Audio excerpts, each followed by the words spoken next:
Kita ke informasi lainnya, Saudara. Badan Pengawas Pemilu Bawaslu Jakarta memanggil calon wakil gubernur Jakarta nomor urut 1 Suswono untuk mengklarifikasi laporan dari Ormas Betawi Bangkit.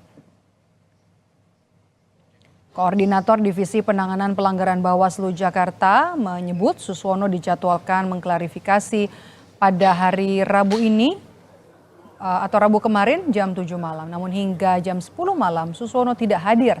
Sebelumnya Suswono dilaporkan oleh organisasi masyarakat atas pernyataannya saat menghadiri deklarasi Ormas yang digalang Fahira Idris dan Bang Japar di Gedung Nyi Ageng Serang, Jakarta Selatan pada Sabtu 26 Oktober 2024.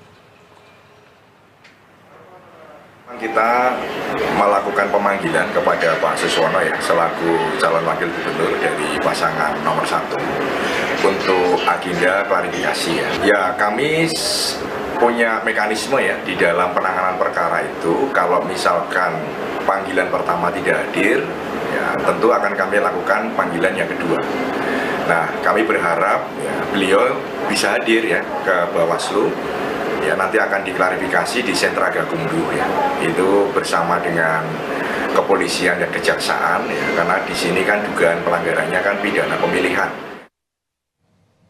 Jangan beranjak dari layar Kompas TV, Saudara. Usai jeda Rumah Pilkada kembali dengan informasi dari Presiden Prabowo Subianto menghadiri rapat koordinasi nasional Rakornas pemerintah pusat dan pemerintah daerah di Sentul, Bogor, Jawa Barat. Prabowo pun memberikan arahan.